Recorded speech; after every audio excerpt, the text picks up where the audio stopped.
La section des produits d'une entreprise commerciale est différente de celle des entreprises de services, car des ventes brutes, il faut retrancher les rendus rabais sur vente et les escomptes sur vente. Ces deux notions ont été traitées dans les vidéos précédentes. Le résultat de cette soustraction nous permet de déterminer les ventes nettes, soit le montant réel des ventes de marchandises effectuées par l'entreprise. On se rappelle aussi que les comptes rendus et rabais sur vente et escomptes sur vente sont des comptes de contrepartie puisqu'ils viennent diminuer les ventes brutes. Les ventes brutes sont le cumul de toutes les ventes effectuées par l'entreprise, qu'elles soient au comptant ou à crédit. Si on examine cette facture de vente, on constate que Boutique Léa a fait une vente à Boutique Ski Mode. Pour déterminer s'il s'agit d'une vente comptant ou à crédit, nous devons examiner les conditions de paiement. Si la vente avait été faite au comptant, on y trouverait la mention comptant. Puisqu'ici, nous avons la mention 2,10 & 30, nous pouvons conclure qu'il s'agit d'une vente à crédit. Puisque la vente est à crédit, le compte débiteur sera compte client.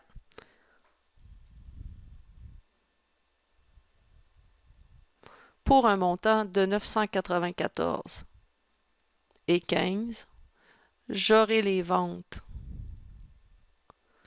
au crédit pour 880,75.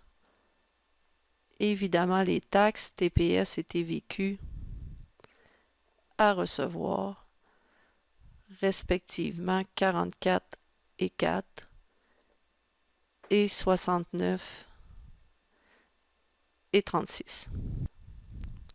Puisque cette vente est à crédit, il nous faut aussi faire le report dans l'auxiliaire du client Boutique Ski Mode.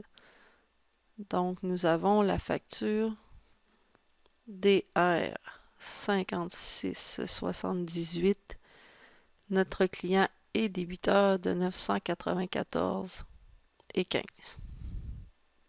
Si la vente avait été au comptant, le compte débiteur aurait été caisse. Tel que vu dans la capsule sur les rendus et rabais sur vente, lorsqu'un client nous retourne de la marchandise ou bien qu'on lui consent un rabais après la vente, il faut lui émettre une note de crédit.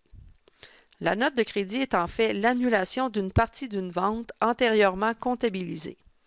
Elle diminue donc le montant dû par le client. Le compte rendu et rabais sur vente est donc débiteur puisque c'est un compte de contrepartie des ventes. Pour 107,26, je dois aussi annuler une partie des taxes à payer. Donc 5,36 et 8,45. Et mon compte client diminue du montant de 121,7, soit le montant de ma note de crédit. Puisqu'on affecte notre compte client, on doit faire le report dans l'auxiliaire de notre client. Donc la note de crédit 78 vient diminuer le client de 121,7 pour un montant de 873,8 comme solde. Comme mentionné dans la vidéo sur les escomptes sur vente, l'escompte se calcule sur le montant avant les taxes, à moins d'avis contraire. De plus, avant de calculer l'escompte, il ne faut pas oublier de soustraire les rendus et rabais sur vente, car c'est une partie de la vente qui est annulée. Il faut donc retourner consulter la facture et la note de crédit pour déterminer le montant avant taxe de ces transactions. Le montant de la vente était de 880,75 et le montant de la note de crédit 107,26. C'est sur le montant net que nous calculons notre escompte de 2%. Donc, le client a droit à un escompte de 15,47. Une autre façon de déterminer le montant de l'escompte avant taxe est la suivante. Premièrement, vous calculez l'escompte sur le montant incluant les taxes et par la suite, vous utilisez le facteur d'extraction pour déterminer le montant avant les taxes. Donc, dans notre exemple, nous avions une facture de vente de 994,15 moins la note de crédit de 121,7, ce qui nous donne un montant net de 873,8 fois 2%. Ça nous donne 17,46. Le facteur d'extraction approprié dans notre exemple avec les taux de taxe du vidéo est de 1,12875. Évidemment, vous devez utiliser le facteur d'extraction qui est approprié aux taxes en vigueur au moment de faire votre calcul. Donc, 15,47 d'escompte. Voyez que les deux façons de faire nous permettent de trouver le montant d'escompte. Mon écriture sera donc la suivante pour l'encaissement reçu du client. J'aurai ma caisse au débit d'un montant de 857,61, soit le montant du compte client diminué de mon escompte sur vente de 15,47. Donc, le client a acquitté l'entièreté de son compte client. Évidemment, si je reporte mon paiement de 873,8, le client ne nous doit plus d'argent. Il est important de bien différencier l'escompte sur vente et l'escompte de commerce. L'escompte de commerce est accordé au moment de la vente. Il diminue le montant de la vente et n'est pas taxable.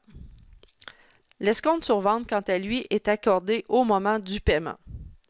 Si et seulement si le délai de paiement est respecté.